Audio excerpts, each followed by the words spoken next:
over the years, I have had a story or two to talk about that field behind our backyard, 30 acres where we've watched cattle graze and horses. It's not ours.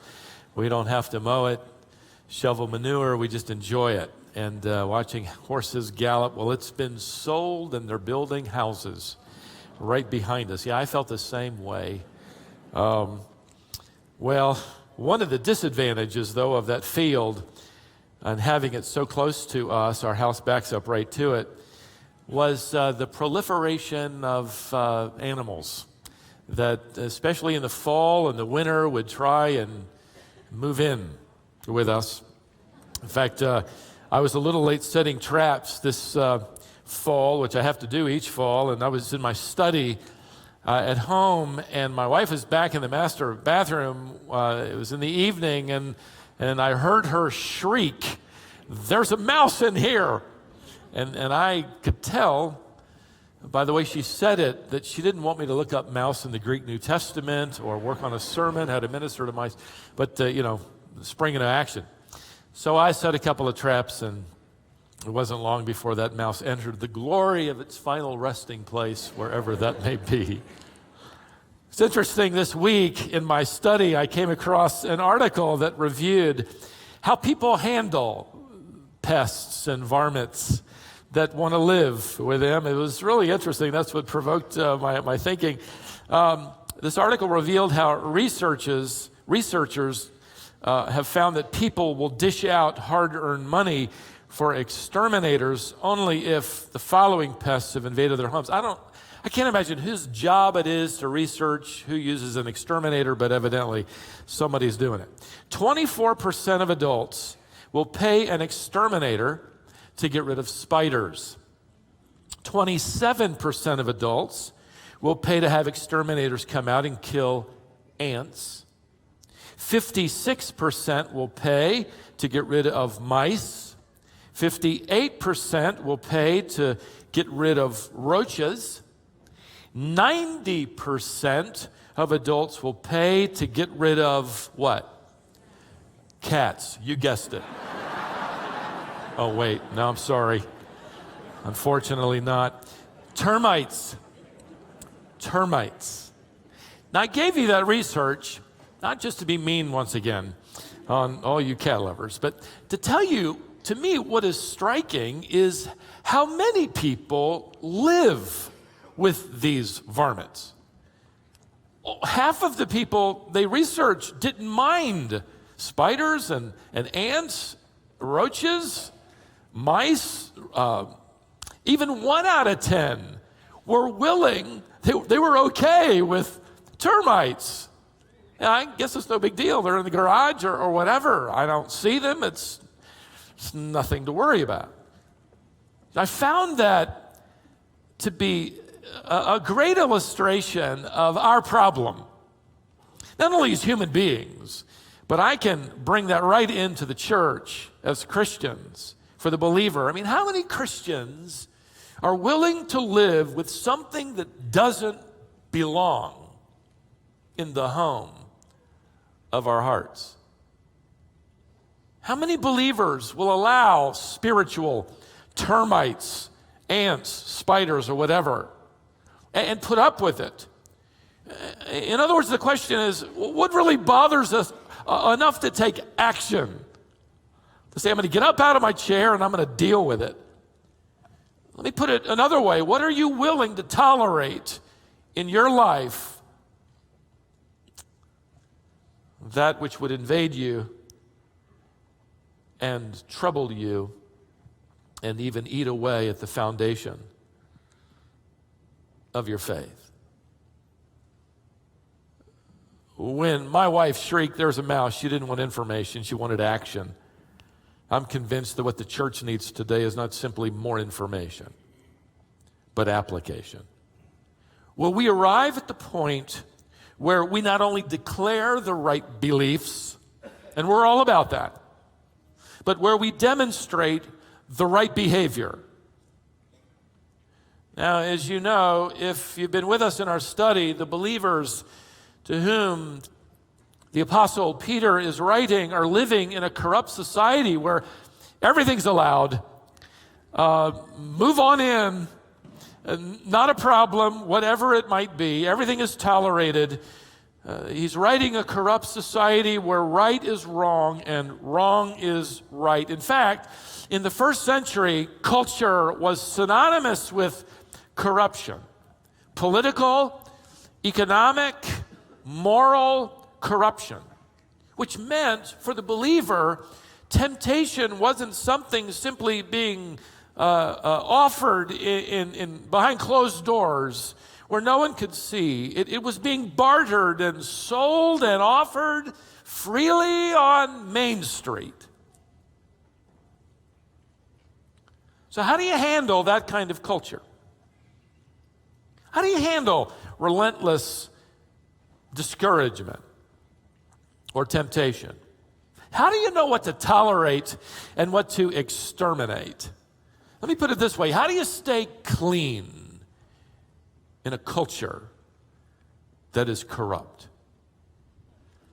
Well, the Apostle Peter arrives at that intersection this morning in our study. And if you have your copy of the New Testament, turn back to that letter, his first.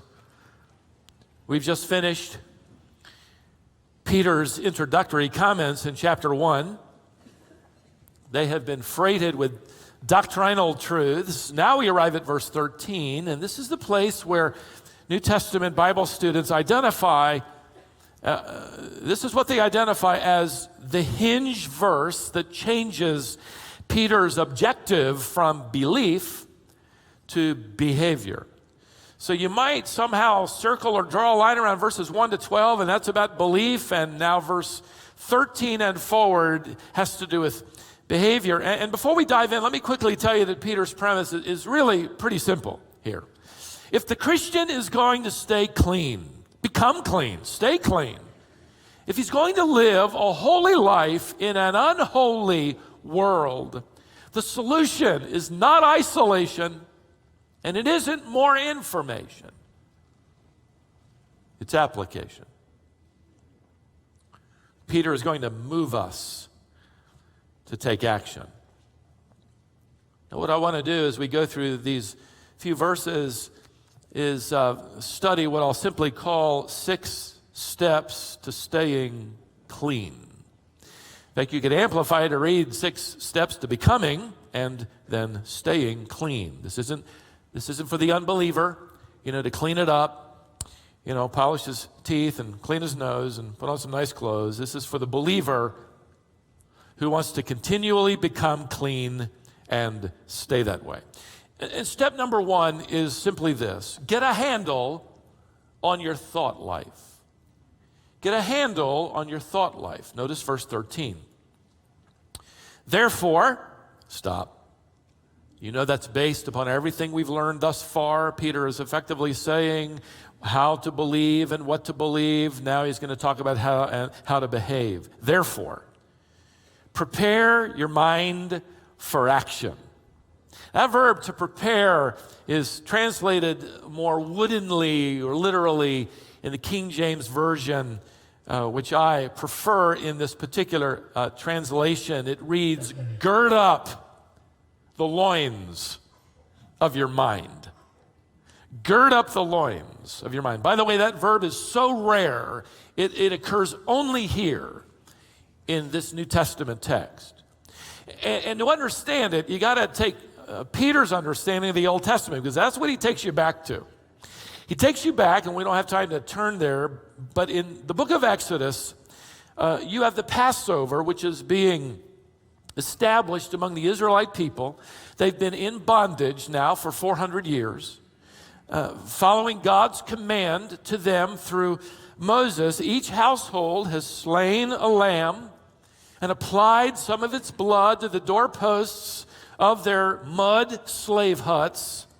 They've cooked the lamb, and all the Israelites are told, and I quote from Exodus 12:11, eat the lamb with your loins girded, your shoes on your feet, and your staff in your hand.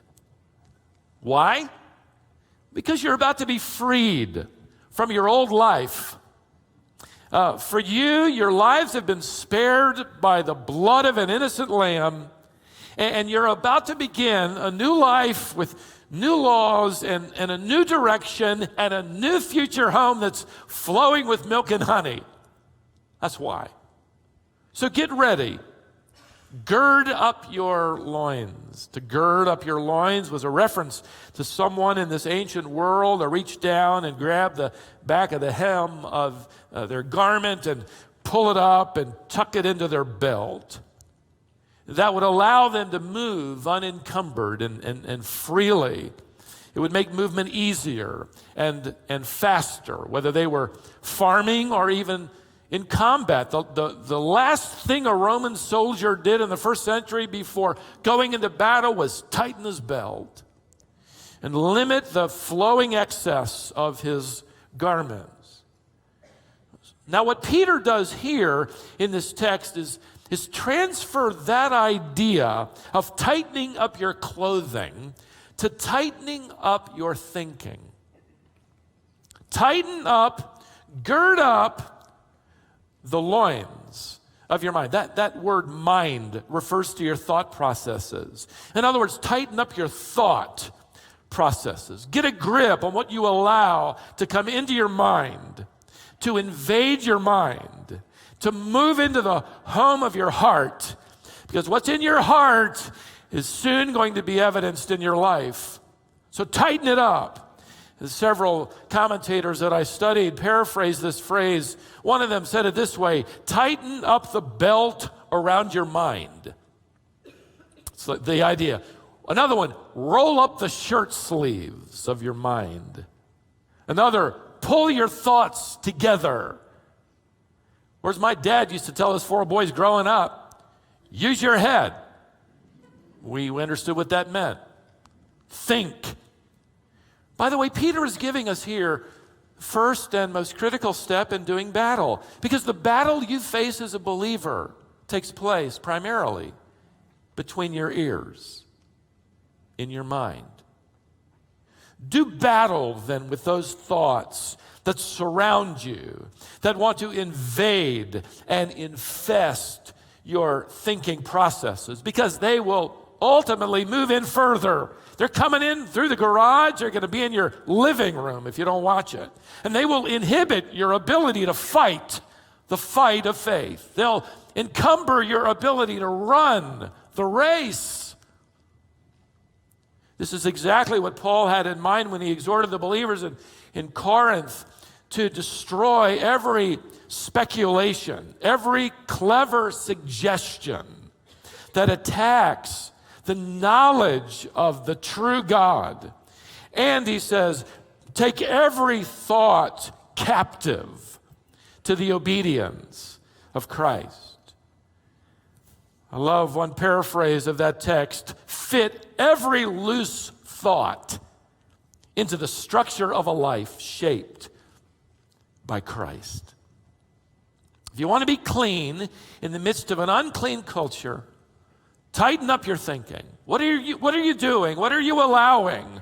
What are you welcoming into your mind? Don't be loose in your thinking. Mark it down. Loose thinking leads to loose what? Living. Just ask Eve. Just ask King David. Just ask his son, King Solomon. You tolerate temptation, sin. You manage a little bit of it. You make room for it. You ignore it. It's just a couple of ants. Just some termites. They're in the garage. Why bother? What can they do? No, Peter is saying, let's take action. Gird up the loins to take action. Those little thoughts, those little pesky invaders must be dealt with without compromise, without mercy, without negotiation. Get a handle on your thought life. Step number 2, get a grip on your emotion. Peter writes further in verse 13, therefore prepare your mind for action.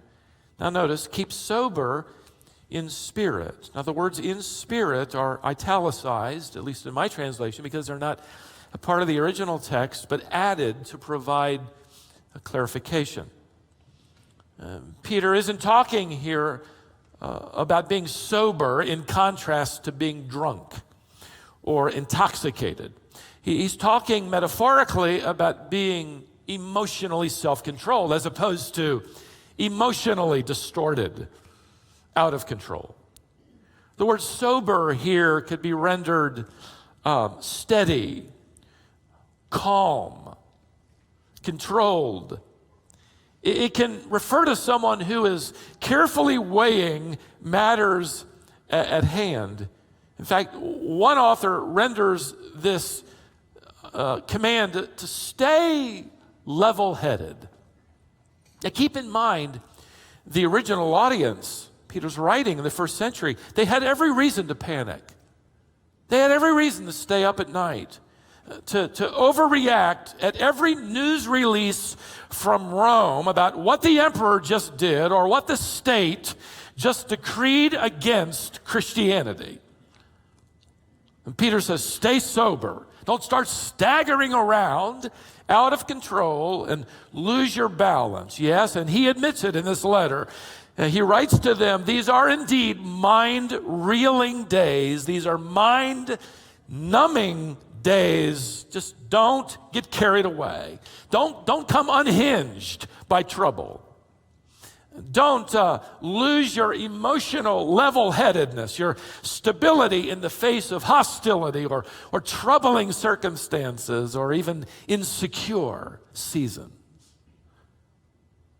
This is spiritually applying the famous words of Kipling, I think. It came to mind, if you can keep your head when all about you are losing theirs, you'll be a man, my son. Evidence of spiritual maturity and growing.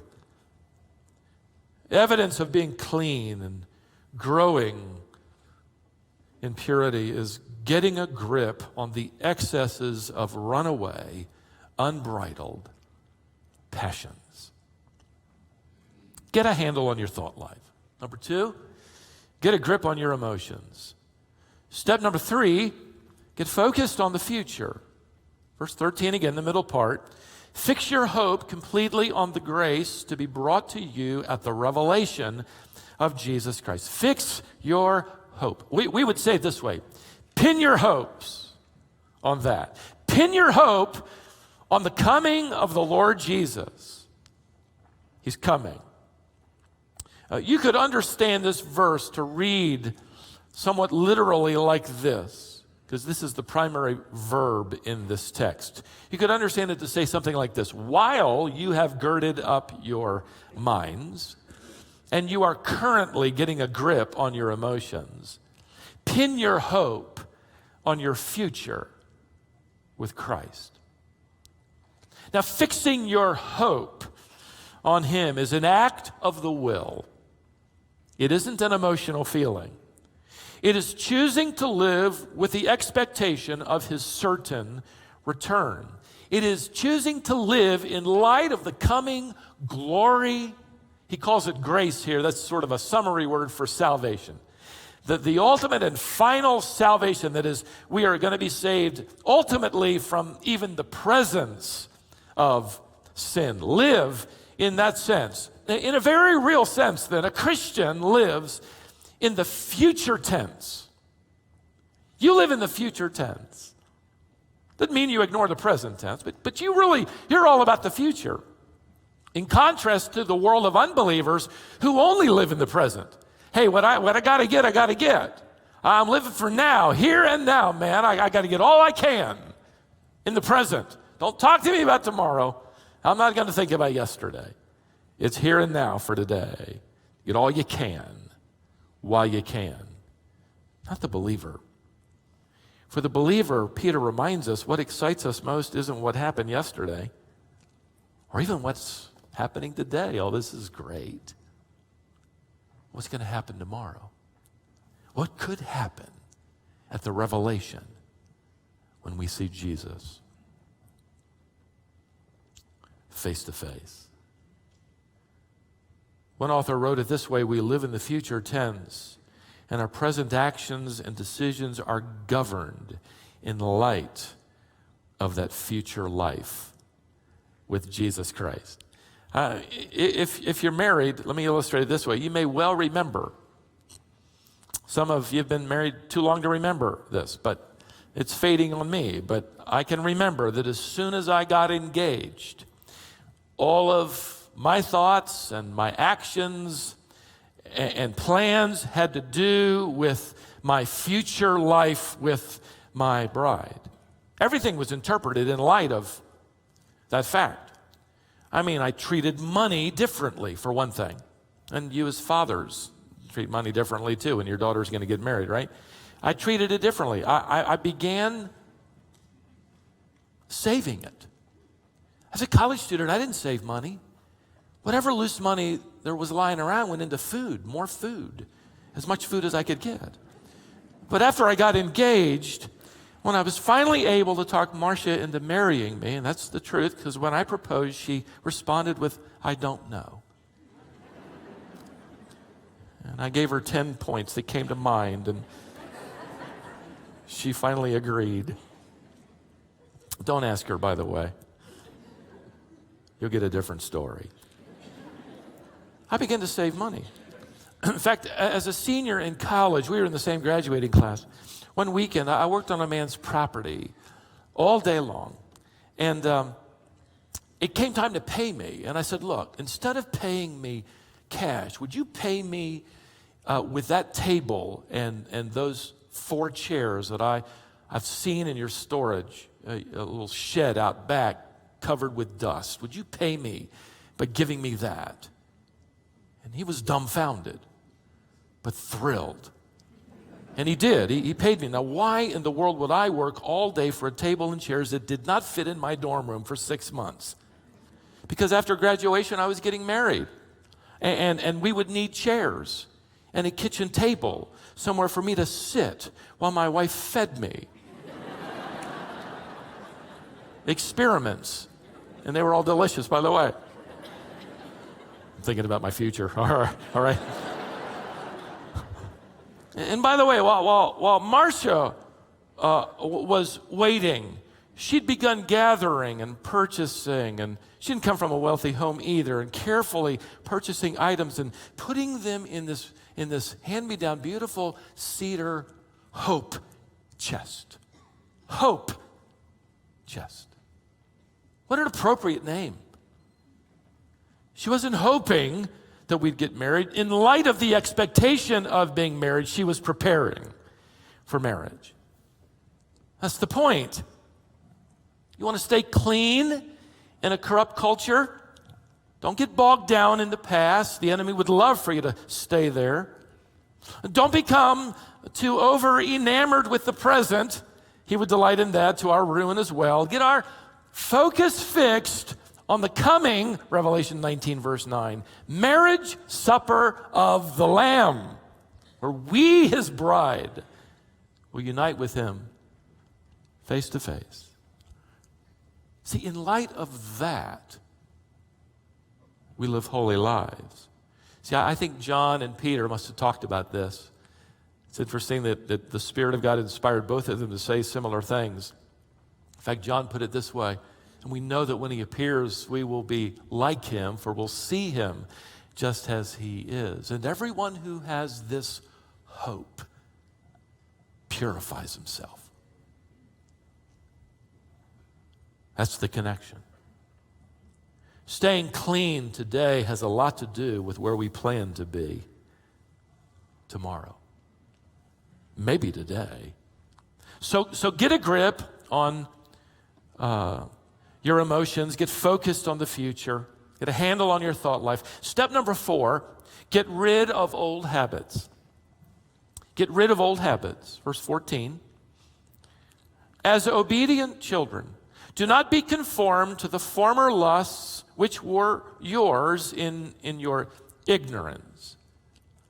Now, the word ignorance here doesn't refer to intellectual stupidity or intellectual ignorance. Peter is referring to a kind of moral ignorance that is willful, defiant, suppressing of the truth so that you can convince yourself and everyone around you in your world that what you're doing isn't really wrong. And if enough people shake their head, this is great, then you feel better. That's the kind of ignorance he's talking about. Romans chapter 1 describes it. But you, he writes, as obedient children, don't be conformed to the former lusts. I want you to notice the foundational relationship to getting rid of old habits. You are getting rid of former lusts because you have a new family likeness.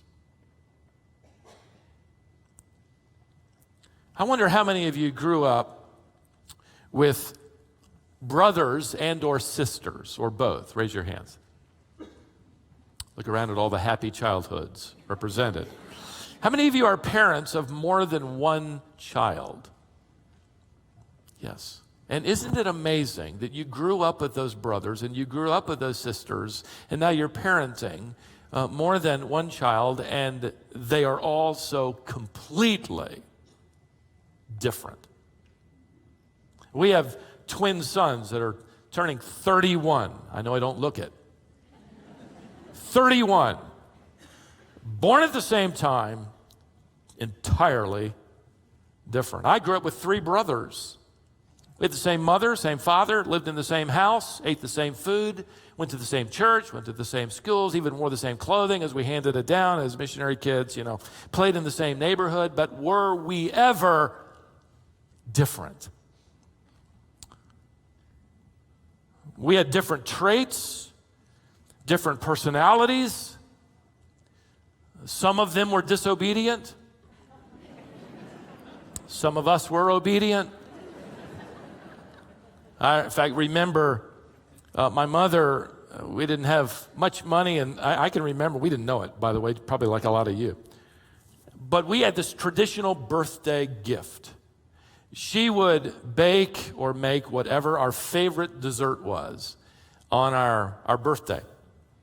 And we love that tradition, by the way. We could choose our favorite dessert. My older brother's choice, and I always remember this because I didn't like it at all. It was sort of a wasted event. But he loved German chocolate cake with a lot of coconut on top. Mine was always angel food cake.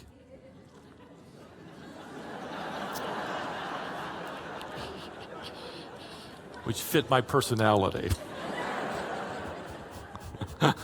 It really was angel food cake. Used to love it. I was just thinking about this in this light of this text. How different children are. We had different musical tastes, and we learned different instruments. My youngest brother learned the trumpet, and my younger brother next to me learned to play the guitar. I thought that was really neat. But I took piano lessons and never wanted to admit that. But my older brother, to the sheer agony of my jealous heart, was able to take accordion lessons.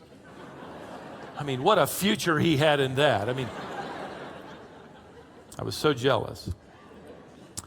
It's interesting to me when you take that idea here to this text, that we, as children of God, for as many as received him, Christ, to them he gave the right to become children of God. As different as we are in the church, as unique as we are, we're all wired differently, different personalities, different tastes in everything. Some similarities, of course. But it's interesting to me that he says here there should be one characteristic that could be expected of all of us: obedience. In fact, you as a parent expect that. One characteristic from all of your children. Though they may be worlds apart, they need to obey. And he tells us the same thing here. Well, what does obedience look like? Well, first of all, what Peter does is tell us what it doesn't look like, and then he tells us what it does look like. Notice, as obedient children, here's what it looks like. Don't be conformed to the former lusts which were yours. Don't be conformed. Sound familiar? It's a rare verb. It only appears one other time in the New Testament, and that's Romans chapter 12, verse 2. Don't be conformed to the world, Paul writes. They're both saying the same thing. You could paraphrase it. Don't be squeezed into the mold of this world. Don't be fashioned by the world's fashion. Don't pattern your life after the world's patterns. And you know, the oldest argument, you remember as a child using it, and your children use it too. They were never taught it, they just come out with it. One of the oldest arguments to defending whatever action is we want to do is we would simply say, everybody's doing it. Everybody's doing it. Beloved, God doesn't care what everybody's doing. He knows what everybody's doing.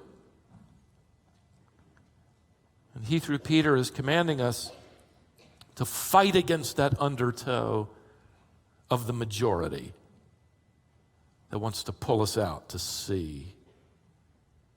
What is this undertow? He uses the word, in a word, lust. He calls it former lusts, which is incredibly encouraging because he calls it former lusts, which informs us they can be broken. Well, what are they? Well, this word for lust, if you ransack the New Testament, you'll find that it categorizes basically a life of forbidden desires, the selfish pursuit of wealth, good things like wealth, position, pleasure, they are just taken in the wrong manner, evil longings, uncontrolled appetites, unrighteous motivation, selfish urges. You see, all that drives the unbelieving world. That is their pattern.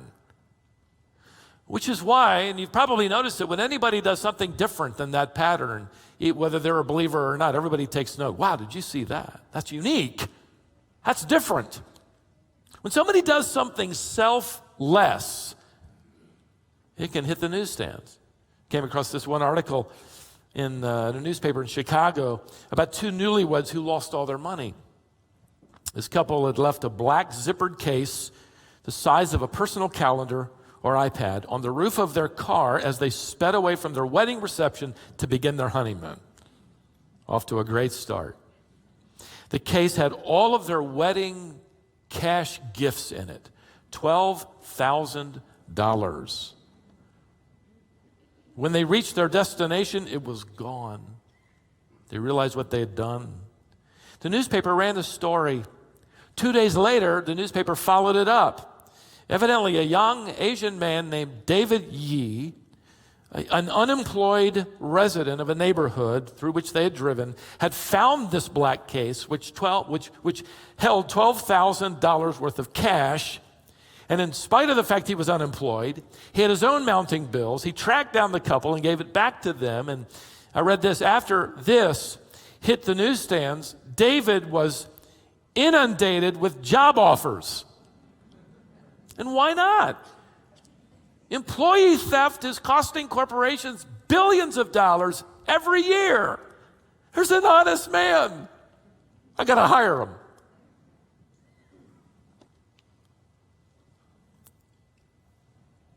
I'm always struck by our Lord, and I want to mention him, though I've mentioned this before, who is our model.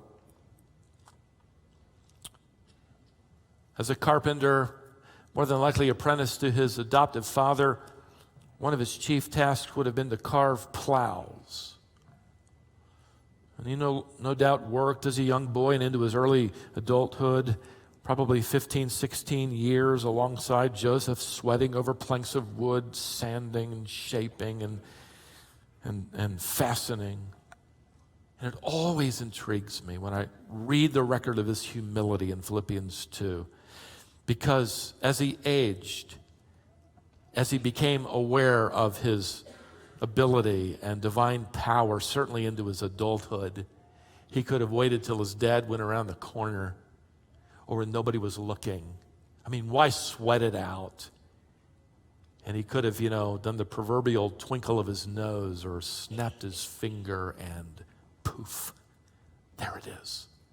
A perfectly carved plow. Finished. Yet because of his humility, he accepted the limitations of mankind, and he showed us how to put in an honest day's work. I'm always struck by the fact that Justin Martyr, the 2nd century church leader in Galilee, once wrote this interesting observation that farming families were still using the plows Jesus had crafted 75 years after he'd made them.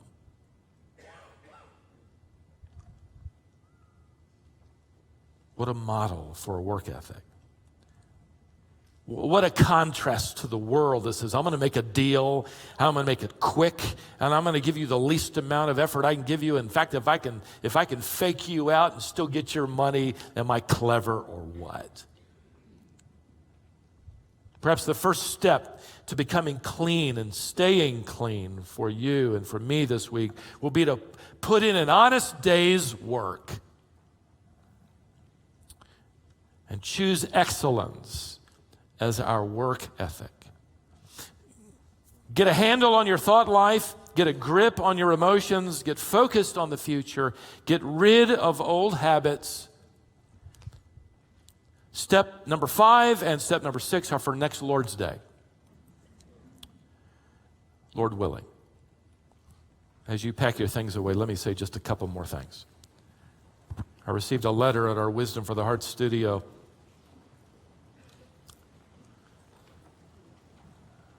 A faithful listener to the program. She didn't live in this area. She wrote that every time the program comes on, she gets out her Bible and notebook and takes notes. She went on to ask several questions in her letter for me to answer, primarily about discovering and obeying the will of God. She writes this, and I quote, I'll do anything God tells me to do. In fact, I often tell the Lord, Lord, show me what you want me to do. I am totally open to you. What challenged me the most about this letter is that it was written by a middle schooler. It sounds a lot like someone Peter would be proud of. Someone obviously focused on pleasing the Lord above all.